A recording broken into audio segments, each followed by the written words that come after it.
Hi, Paige. Welcome to the Happy Healthy Caregiver podcast. Oh, thanks. Great to be here. So excited to have this conversation with you. And we always bookend our show with the journal at the end, the lightning round, and then a little bit of kind of kick us off in a good mindset Okay. from the Happy Healthy Caregiver jar. So I'd love to get your thoughts on how you think this might pertain to caregiving or self-care. Let's see. It says, most of the shadows of this life are caused by standing in our own sunshine. And that is a quote from Ralph Waldo Emerson. It's going to bring us back to high school. So most of the shadows of this life are caused by standing in our own sunshine. Ooh, that's a very deep one. Well, yeah, I think when I think particularly as it pertains to caregiving, sometimes it feels like the shadows, right? But you do have to step out and take care of yourself first. Mhm. Um, and and I'm sure we'll talk about it. Caregiving can be daunting and challenging, but at the same time, it's the greatest blessing you can have is to be there to be able to help, an aging loved one. So maybe that's the sunshine piece there. Yeah, yeah, there's no wrong answer here. Well, I'd love to hear a little bit about your caregiving story, Paige. Like what what happened that made you become a caregiver in your life?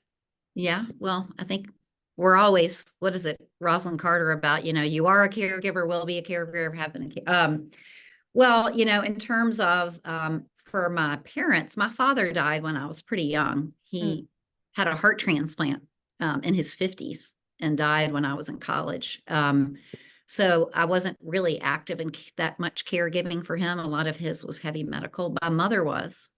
That was a lot on her. And then she was widowed very young in her 40s, and was raising my brother and I. But when she hit, and she did a great job, when she hit her mid 70s, and this was a lady that was full of life. I always say she was like Lucille Ball. She was kind of crazy. I couldn't keep up with her. She loved life. There was no question about it. She broke her hip. And all of a sudden, she went from, running circles around me in the shopping mall to she couldn't drive for a little bit of time and started looking to me for some backup. It was little stuff. And I lived 5 minutes from my mom. And I was widowed young. We were both widowed in our 40s. So, I was there to help her get her to the beauty parlor, maybe set up the bridge table, that was up in the attic, all of those little things. But a couple things, I could tell that she didn't like to ask me for help. I think she didn't want to feel like a burden. She knew that I had my demanding career. I was trying to raise a teenage daughter by myself, and she was calling on me. So that was probably the hardest part. Was it stressful for me to do all this? Yes. But I wanted to do it. I wanted to do more. And I hated that feeling that she would hesitate to ask because she just didn't want to put it on me. And that was probably the toughest part of it. Was it emotionally and physically challenging? Sure. And it started out little things. And then over time, she needed more. And I had a brother who I love dearly, but he probably created more stress than being able to rely on him. And then she eventually had home care. She Okay. had nurses, and a lady ended up living with her. And then she was on hospice for 2 years. Mm. So, and during that 2 year period, obviously she needed a lot of help, both from the family and from a professional caregiver. But it was kind of a long, drawn out period. So it took its toll. Yes, you mentioned so many things. Thank you for sharing Yeah. your story and how perceptive of you to know that you could tell that she was uncomfortable asking for help, Yeah. um, and yet realizing that she needed it. And she sounded like she was a really independent woman for many of her years. And like Yes. you said, you couldn't keep up with her. Like, was the transition of going from people helping out to home care, like something more intense, was that an easy transition for y'all? By the time she needed it, it was fine because I kind of feel like you take what you need when you need it. If in those early days, I had tried to hire an aide or a nurse to help her, it would not have gone well because she Mhm. still felt too independent. I don't need to take that step yet into care. I just need a hand, a helping hand. By the time she needed it, and I see this when we talk about neighbor force with our clients, by the time you need it, you have a different appreciation for it. Mhm. It was a different kind of help, but she was very thankful by then to have it. But it is that there's that stepping off when you really get into pure More care. professionals. It's that Yes. acknowledgement that, gosh, yeah, I'm at this age and health that I need care. I Which is, know in talking to many of my clients that it is can be a hard transition for folks. They just don't want the people around even. Like they want the oh, I know. help, but they don't let these like strangers and other people around. And one of my tips of advice is to start first with the stuff that's less personal. Yeah, So the laundry, the yard work, the pets, walking dogs and housekeeping, grocery errands and stuff like that, because then they get used to having the people potentially yes, around. Um, and I want to talk to this kind of all is leading up to yeah, like asking for help and where you saw a need. Um, you saw this need between like family and home care. yeah. How did this big idea come about for you? Well, yeah, I mean, I always say this, necessity is the mother of invention. Well, my mother was the, impetus for this invention. But when I was going through it with my mom, um, I was looking for some backup because I thought she would feel better. She wasn't always asking me, and it was going to take a little bit off of my plate. But what I found was there really was nothing um, other than family, friends, and maybe neighbors in EIGHBRS that could step in. Because when I started looking in the care space, one, I think she would have said, I don't need that yet. And she didn't, to be honest. She did not need an aide in her home for 4 to 8 hours a day. Mm-hmm. We needed somebody to get her to the beauty parlor. That was a 1.5 hour ordeal, right? Or all those little things. And I even went on care.com because I thought, wait, this is an on-demand marketplace for care helpers.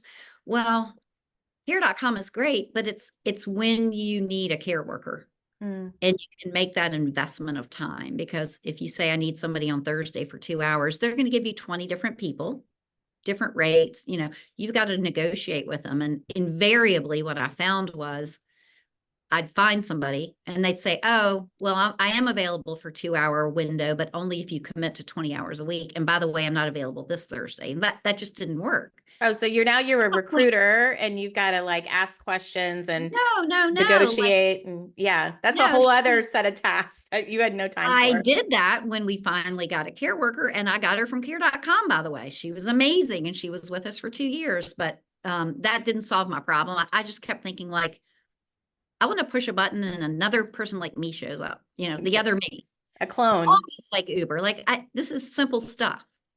Anyway, we got through it. And so after she passed away, I moved cities. I had lived in Richmond my whole life, and I just needed a little bit of a fresh start, you know. Now both of my parents are gone. My daughter had gone off to college. And so I moved to Washington, D.C., had this great job in investment banking. Um, but while I was there, I saw my friends starting to do this, and again, it's not a bad thing, but it's not an easy thing. And there's no book, what to expect when your parents are aging, until you And there's start no dealing. time to read the book. Correct. What do you Like we do? had So 9 months while we were making a baby potentially to like everybody, oh yeah, they don't get tell you what to prepared. do after the baby comes out either. But um, Exactly. Yeah. so I saw my friends going through it. A couple of articles, like there was one in the Wall Street Journal that piqued my interest, and the headline is, I used to have it framed in here, America's running out of family caregivers just when it needs them most, and talked about all that demographic shift, which I thought, wow, I had no idea Yeah. Now about it's a the. business problem, right? Like now it's Sure. a Oh, societal problem where we're outnumbered. There's more absolutely. people who needs care than there are Yeah. physical people. And the number of family caregivers, I mean, I have one daughter. I'm the end of the baby boomer generation there. Who's going to take care of me? Um, so I kind of, is my internet acting up? You're good. Oh, uh, Yeah. So, that was an eye opener. And then literally two things happened that all of a sudden, I mean, it was a light bulb. I know the answer to what I needed with my mom. And so I'm living in DC. I wanted to get involved in the community. I'd lived in Richmond my whole life. I was very active. And so I thought, well, maybe I'll sign up for Meals on Wheels. I have a soft spot for older people. And it's not a big commitment. So that sounds great. And I called them and they said, oh, we'd love to have you. Would you like to do every Wednesday or every Friday? Well, I couldn't commit to the same day every week because I traveled a lot for work. And that was a little disappointing. And I would say about a month later, I was talking to a friend of mine back in Richmond who used to be a lawyer. And she mentioned that she was driving for Uber every now and then. And I thought, what in the world? I didn't think she needed the money. And she said, Paige, I left my law practice to finish raising our two teenage boys. They've now gone off to college. And she said, I don't want to go back to my law practice, but I wake up in the morning and I feel like I have no purpose. I'm used to taking care of people. I'm used to being needed, connected. And she said, I could get a part-time job, but honestly, at 53, I don't even want to commit to a part-time schedule. What I love about Uber is if I have an afternoon free, I can go out and just connect with people. And literally that was it, because I thought, I bet there are a lot of people that are not professional care workers. They're just compassionate people that if we could tap them when it suits them, they could step in and be kind of that backup daughter that I was looking for. And that's what we're doing. I like, amazing. And you playing off the word neighbor. Your Yeah. business name is Neighbor In our Force. yes, neighbor force, our labor force are neighbors. And you talk about asking for help is hard, with your mom and so forth. What we try to get across is we all help each other all the time. We've always helped each other, neighbors help neighbors. It's no different. And for the adult kids, sometimes they feel guilty. And I'll say, did your parents have help raising you? Sure. Did they get babysitters? Yes. Why? It let the parents take care of themselves as a couple and themselves, give them some time. It's the same thing, or did they have a neighbor down the street pick you up from soccer? Sure. We've always done this. Just because you need help doesn't mean you're helpless. So. Right. Right. And we're in a different age where it's more common that, a two-person household are both working and to make the same amount and to live the same lifestyle of our parents in the past. So it's definitely more common. I love. Oh, go ahead. No, I just think it's such a great thing that, when caregivers, the alchemy of their situation is like, you experienced something for yourself, you saw a business opportunity and you've invented it. And it's a big idea, Paige. Like, I don't know if you realize that there was nothing else that I know of that is in between. Really isn't. I mean, for Uber, for transportation. I think there's some small companies. There's a woman here in Richmond who has a band of 5 or 6 women that kind of do that. But in order to scale it, you need the technology that's making all this matching and giving the ultimate flexibility to the neighbor. And I mean, I had this, crazy idea that there was this network of neighbors, this neighbor force out there. I'm blown away by the neighbors. They're, generally college educated, empty nesters and retirees. 72% of them are over age 50. On average, they do it 2 or 3 times a week for an hour or 2. And we know that for the older adult, we're giving them some autonomy and letting them age in place if that's want, and we're taking a lot off of the family caregivers. But I think the neighbors get the most out of it. They love it. And they're making new friends and it's helping them. So. And to your point, it's like a win-win for everybody because they get to set their own schedule, put in the labor where and when they want. And at the same time, on the recipient end, do you still have the 1 hour minimum? Like that's you unique. don't have to commit to anything, Yeah. Most of our we'll have people that use us, once a year for a doctor's appointment. And we have some people that we see every day for an hour or 2. Maybe we're making lunch, maybe taking them to the museum, to the beauty parlor, cleaning out the back bedroom because the grandkids are coming to visit, you name it, little bits of stuff. But our average client uses us twice a week, but they're not, there's no requirement. Yeah. If it's like, if you're a person who's just feeling like you're strapped and stressed with all of the action items, this is a great opportunity that you can kind of handoff pieces that doesn't require a lot of personal No, personal stuff in it, or like it didn't have to be me. It could be anybody necessarily that's correct. doing that thing. You've done the background checks, you've checked them out and so forth. So amazing. Yeah. Where is Neighbor Force available right now, Paige? So we're mostly available on the southeast from Maryland down through Georgia and Texas. Okay. It's continuing to grow. Like And we some get Texas always inbound all has, the it's a, time. yeah. Yeah, somebody in Charlotte, North Carolina might hear about Neighbor Force, but their parents live in St. Louis, right? Mm. So, but we don't want to move too quickly because we need to make sure that we maintain this caliber of our neighbor.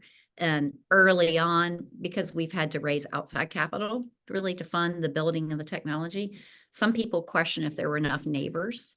Mm. And I would say, you don't think there are that many nice people in the world? And by the way, it's a growing demographic because our neighbors are Gen X and boomers. Mhm. But I look at Meals on Wheels, which is probably the closest proxy to what a neighbor is. Same kind of people. We do a joint events here in Richmond. They had 2 million volunteers last year. Wow. And they're not We, getting paid, they're volunteered. You're yeah, paying your and you have neighbors. to commit the same day. It's great. I mean, they're a wonderful organization. Yes. My So mom used to volunteer for Meals on Wheels as well. it's So so remember that. rewarding, but this is a step further because you do get to start making connections, and Mhm. we're not matching one specific neighbor to a client.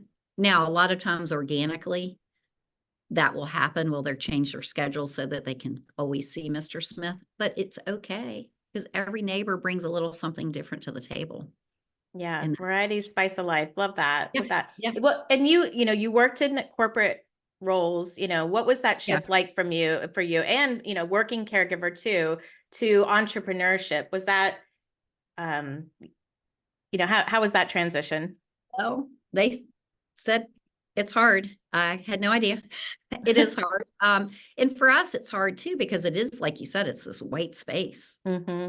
Don't even know to look for this because they think there's nothing out there. But I think some of the skills that I had in the large corporate world help with the infrastructure. And I think we're probably over engineered on infrastructure, but it's so important. So that part's good. I'm not a scrappy. I don't, I'm not a serial founder, so a lot of that has been new. Yeah. And the fundraising, I imagine I've dabbled in a piece of that with another company, and it's exhausting. Yes. Yeah. I see my husband doing it with he's got But a, I tell I'm involved in the startup community in Richmond, and I tell young entrepreneurs all the time. And now I've heard famous people say kind of the same thing. So maybe I didn't make it up, but like if you don't have a driving passion to solve the problem that your company's addressing, don't do it. It just will get too hard. If you're just doing it because you want to, make money and go public or whatever it is, you won't make it. yeah, You've good got to advice. be so driven to, to solve this problem. And even then, like you can, I know for me, I've had the drive, but I've also realistically thought about quitting and flipping the table, so many times in the past I know. years. Well, Yeah. I say all the time now around the company, this is my poor English, but grammar on purpose. Now that we see how it's impacted so many lives, we can't not succeed. Yeah. We Can't not have do it to is what I succeed. say. I can't Yeah, not do it. Yeah. we have no choice. We've got to make this work, and it's hard. It's It's hard. hard. If it were easy, I have a sign on my wall that says if it's easy, everyone would do it. So it's not Yeah. that easy. But you also, I love that you've got the financial background and want the proof kind of that there's more opportunity for people who want to Oh, get into this. And you had mentioned to me like a book that helped you in this. Do you want to talk about that at all? oh, maybe it was the longevity economy. Is that the Yes. one? Yeah, I read this early on. It's written by Joe uh, Coughlin. Joe Coughlin. He's a professor at MIT in their age tech lab. But in it, he talks about kind of this age wave and how we're going to solve this going forward. And he makes 3 points that literally, to me, are the case for Neighbor Force. Because he says, one, that boomers, today's boomers don't want senior living of the past, one size fits all. What they want to do is piece together different needs when they need it. So if you give up driving, oh, in the gig economy, then maybe you get Uber. If you don't want to go grocery shopping, Instacart, all of those pieces, because everybody ages in different fits and starts. That's kind of neighbor force. And then he says that women solving caregiving strategy challenges are going to be the innovators. Well, that's clearly me. And then thirdly, he says it's really got to be solved at the community level, which is what Neighbor Force is doing. We say we're bringing back the neighborhood. And he talks about the village to village network that was started in Beacon Hill in Boston, which is kind of the not-for-profit version of Neighbor Force. And it is kind of small grassroots groups, volunteers that get to help people age in place. We actually work with the villages. Nice. So we're not free, but we can do a lot more and be a lot more receptive than, say, the village can be responsive. Sometimes in the villages can be, and a lot of theirs is social based. So yeah, that's what we're doing. I appreciate that. I'm learning about that longevity economy, and also, that you are kind of focused on the growth in the community aspect, which is not easy. I have, worked for 2 nonprofits, one Daughterhood, where we did, Yeah. local Daughterhood circles. We did them in person for many years, but then we felt like that we could really strive to do what we were doing virtually and potentially have not quite the connection, but more scale. So Yeah. went that route. Of course, the pandemic kind of prompted that, but still working with with them virtually, doing one event a month. And then helping a community group called ACAP, Adult Children of Aging Parents. Yeah. We've got different chapters here in the Atlanta area. Those are in person as well. And those are hard to scale, like at the program level. There's a whole team of people, but you're really kind of going out and getting, you have a wonderful pool of potential laborers, which is really what I think is making it successful. Yeah. Our neighbors, most of our neighbors are referred by another neighbor. They're talking Yeah. about, oh, I did this, had this greatest visit with this little man yesterday, and da da da. And then their friends say, oh, One of my friends in my book club is a neighbor, so I oh, that's awesome. Yeah. get to hear some of her stories. Yes. So, and, made the connection for her with what I know about Neighbor Force. So that's Yeah. amazing. Well, I want to switch gears and talk a bit about self-care. And, you were in the sandwich generation, widower, caring for your mom and your daughter at the same time, like working full time. Like Yeah. how did you, like, looking back, like, how did you survive it? How did you infuse little moments for yourself? Like, what did that look like?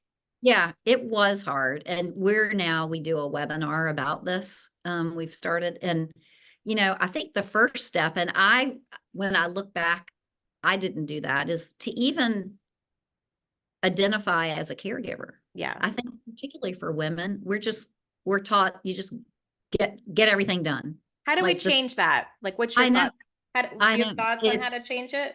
Well, one of the things that we're finding is that the children of that adult daughter can see it. And you know what, mom? There are resources for you. You don't have to do this all. And then, it's a little bit of a wake up call, like, oh, I'm just getting it done. This is what we do. And so I did, there was a point where I don't remember what, but I did realize that. And I ended up taking family medical leave for 6 Mm. weeks. I worked for a big bank at the time, so that was a benefit that not a lot of people have. And when I did it, I didn't tell my mother. She thought I was still going to work every day. But Which I gave you needed some breathing room, which was good. gave me a little bit of breathing room. It was hard. I was in a production type job, but something had to give. And so I was very fortunate that I could do that. Now we talk about all the time. It's kind of like put your oxygen mask on before helping somebody else. You can't pour from an empty cup, and it's hard.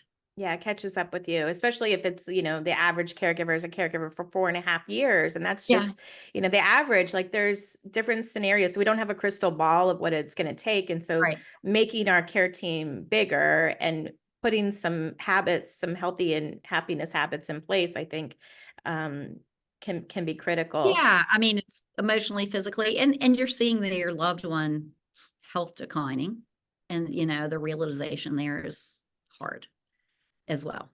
Yeah. Yeah. But The what knowing that you're not alone and, that it's okay to ask for help is so important. Yeah, it's critical. It's critical to make it sustainable for sure. When And we get asking for help. calls from potential clients, I'm telling you, we say that our, team is kind of their, shrinks, but, what they're looking for is validation that, yeah, it's okay. You shouldn't feel guilty. You're a great daughter or a great son doesn't mean just because you're looking for a little outside help. And I remember my husband and I getting marriage counseling years ago. Life was just very stressful. My daughter was young and we both had these demanding jobs. And this guy was great because we listed all the things that created stress in our life. And he said, which one of these can you outsource? So it was like cutting the grass. My husband loved to cut the grass, but it's something that every week, took up a couple of hours. And so, I kind of view neighbor force a little bit that way. Yeah, you might enjoy taking your mom to the beauty parlor or doing these things, but if somebody else can do that, then that gives you a little bit of a break. And then when you're together, you've got more, quality time, Yeah. not so rushed. Yeah, go and enjoy the lunch or do those things. And I feel like sometimes too, like when the housekeepers comes or the lawn people, like it's almost like the cavalry is coming. Yeah. And yeah, my husband recently had to mow the grass. And I just was like looking out the window and thinking, that's so nice that he doesn't have to do this that much anymore. It's been many, many years. Yeah, Um, exactly. so yeah, it's we've got to kind of figure that out. I consider what you're talking about here of asking for help one of the 8 categories of self-care. Like when I was really focused on self-care initially with my caring for my mom, I was really honed in on physical self-care, as I think that many caregivers are kind of thinking about, oh, I need to eat better, I need to exercise, and even maybe sleep comes a little bit later of how important that is. But there's Yeah. so much more for that than that for caregivers. And Mhm. asking for help is a practical self-care and Mhm. emotional, social, like it wraps up a lot of different things. It really does. And ultimately, I think it improves your relationship, with your loved one and your family. You know, my family was small, but a lot of times I think, we'll see that the caregiver is spending so much time with the parent that they're kind of forsaking the relationship with the rest of their family, Mhm. and that's hard. That was somebody, there's certain kind of conversations in my past that kind of clicked for me as far as setting up some sustainable practices in place. And one of them was like a guy at work giving me the boundaries book and saying, like, you should check this out. You might need some boundaries in your life. And then another one saying, like, hey, just, I don't even remember who said it. You just remember what was said and saying, your parents have already lived this part of their life, and you Yeah. get to also, enjoy this chapter of your life, which, your kids are only going to be the age that they are. You're in peak earning years of your job, like all of Yeah. those things are essential for your future. Yeah. And, it just made me think because we keep talking about kids, but a lot of our clients are also the spouse. Yes. And I remember COVID was devastating for everybody for so many reasons. And we basically shut down for a couple of months and thought about providing virtual visits. But what we decided was our true value is that in person Hmm. human connection. You can't make a grilled cheese sandwich over Zoom. And we had a woman call right when we kind of started back up in tears. And she said, my husband has Parkinson's and I haven't left his side for 3 months. And I've got to get a little bit of life for myself. And so we started going once a week so she could go volunteer. Her daughter taught at a preschool and she would go read at the preschool with her daughter.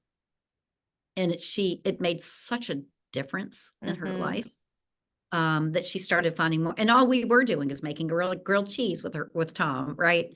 Or something like that. And she even got to the point that they might have a family birthday party, let's say on a Saturday night. And she never knew his health was kind of up and down. And so she would book a neighbor for Saturday night. And she said, it may turn out that 15 minutes ahead of time that he's fine and I'll get to take him.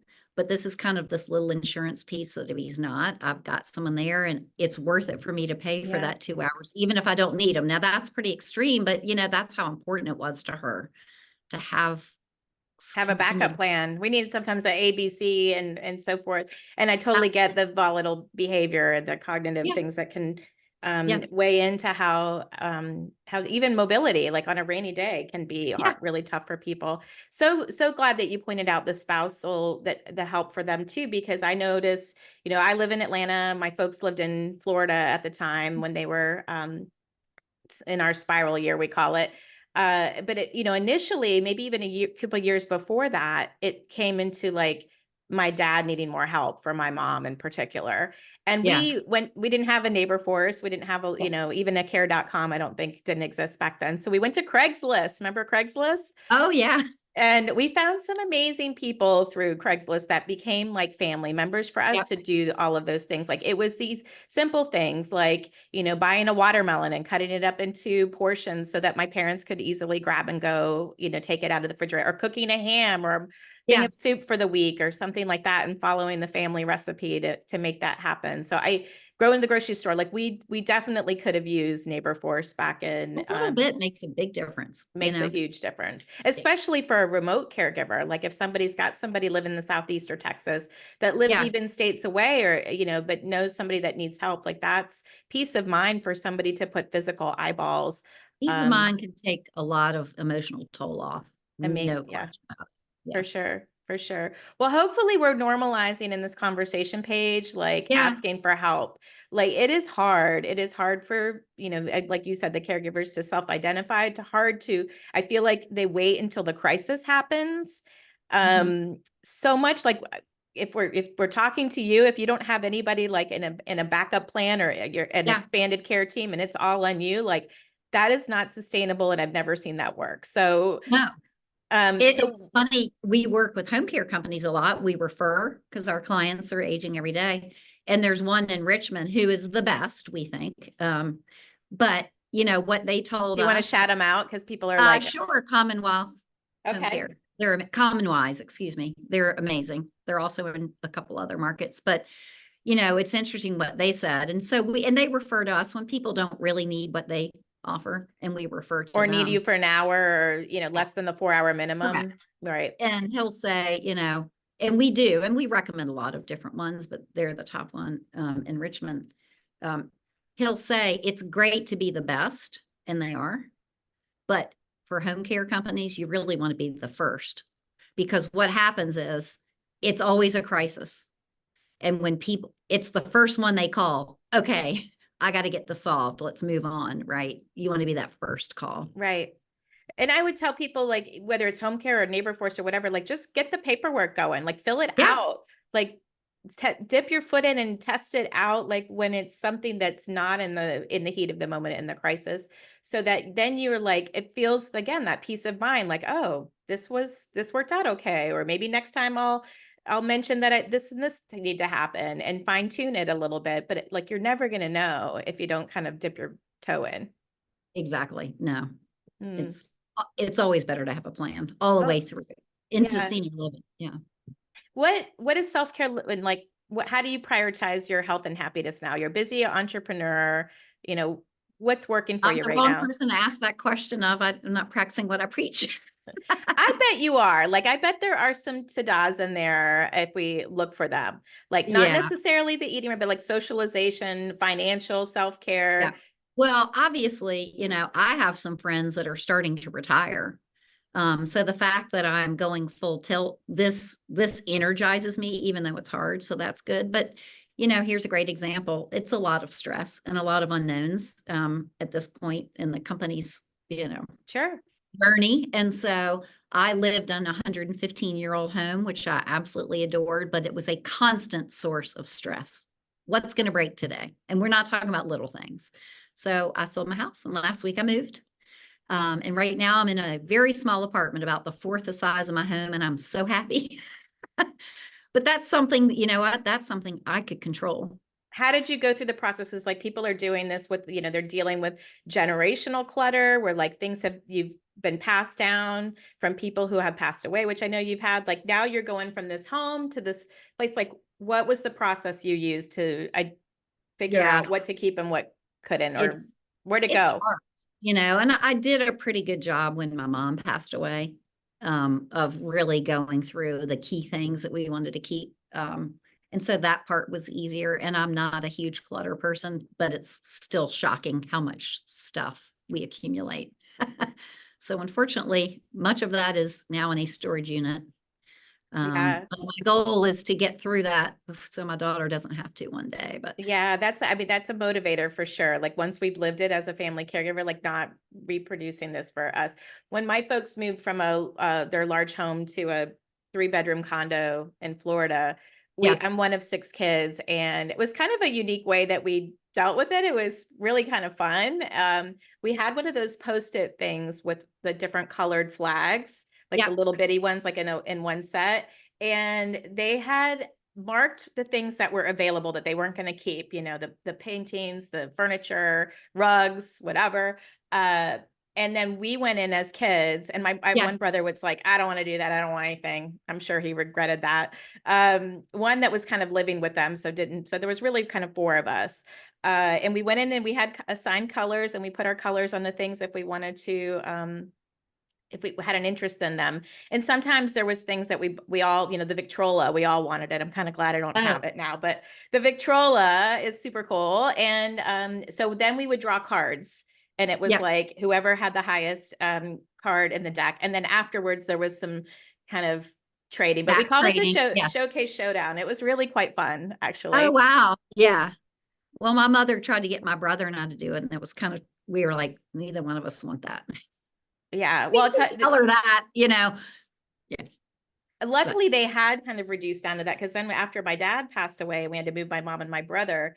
My mom's mobility was an issue, and so we would have to bring the things to her and say, what do you want to do with these, and like take action. It was exhausting. It was exhausting. well, I'll tell you one of the things that my mother, I don't want to say hoarded because she used it, but she was obsessed with Christmas. It was the biggest holiday in her home.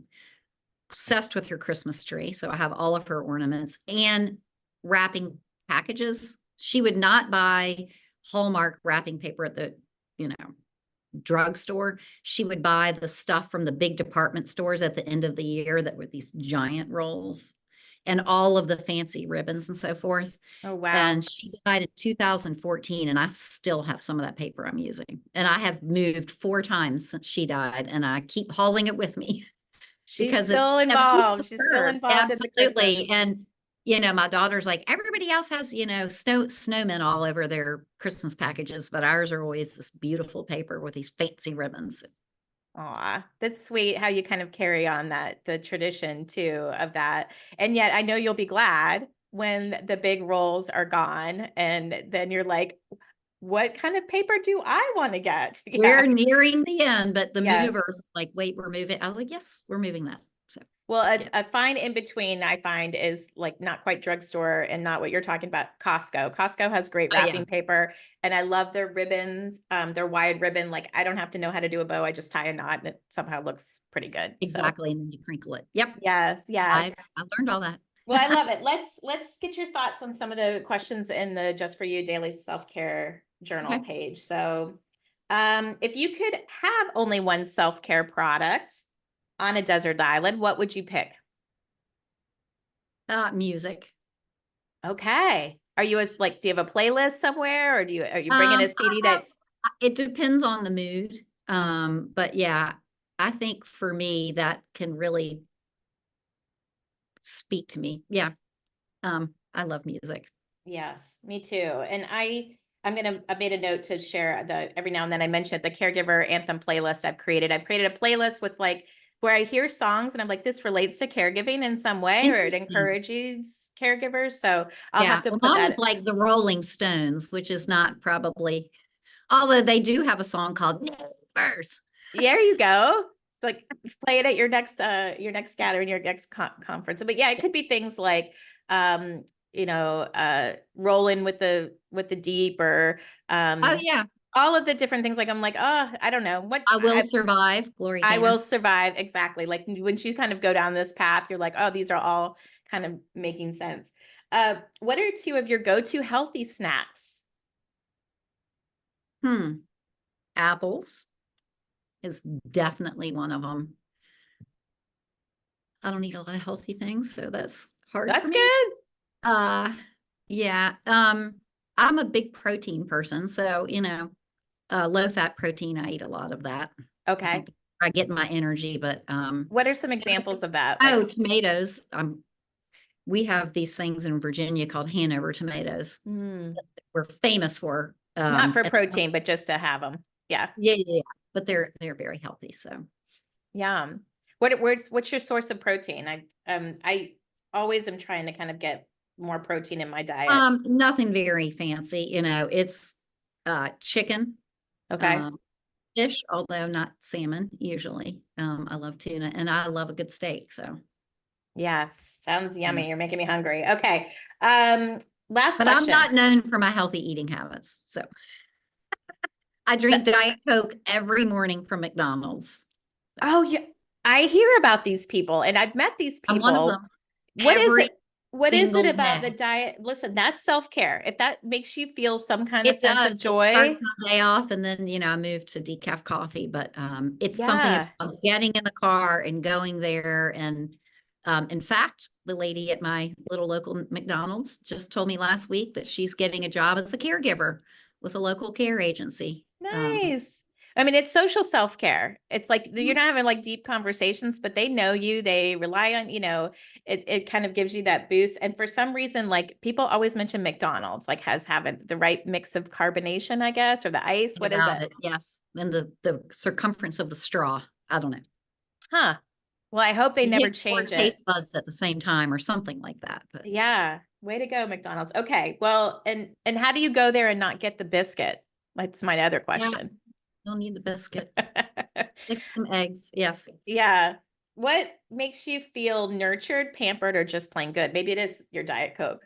Yeah. But do you have anything else? Yeah.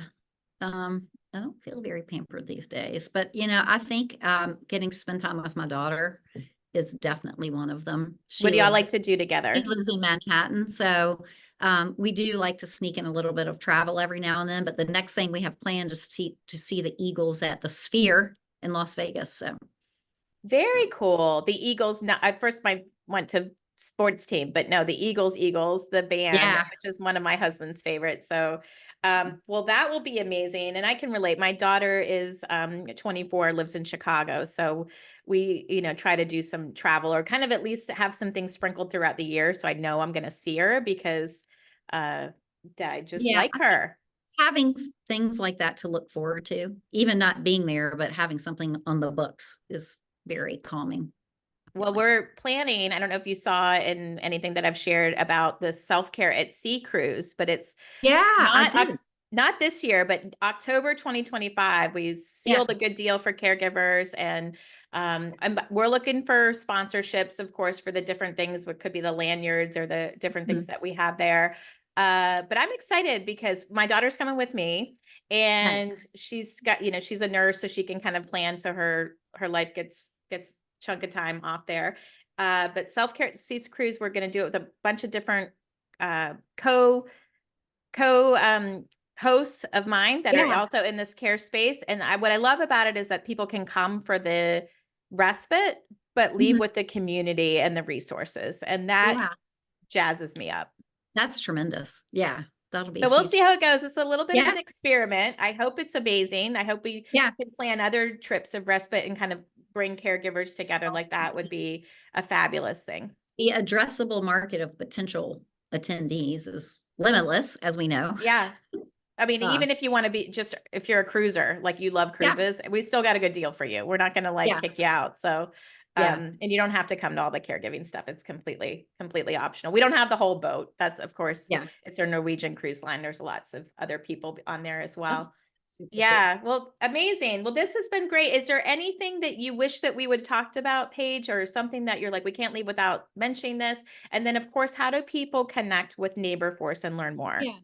I can't think of anything. You've asked lots of great questions. And that caregiver, I guess I need to be caring for myself now, right? I I kind of mean, feel if you like need it, I put that behind me, with my mom gone, but even uh, just in little micro minutes, like it doesn't have to be an all or nothing, but I will definitely be your cheerleader of saying like, yeah. Well, and I tried to let my daughter know that you know, it's coming, but she doesn't want to acknowledge that. Mhm. So, yeah, in terms of reaching neighbor force, we've got a website, obviously, and it's spelled like labor force, but with an N. Our neighbors are neighbors. They're your neighbors. And it gives you lots of good information there, but Is it neighborforce.com? .com. Okay, Mhm. perfect. But you know, if people have questions, you can sign up, and what people think is you're taking some big step. There's no step, you know. You set up an account and it takes about 3 minutes. And Mhm. really all we need is your name, who we might be helping if it's not yourself.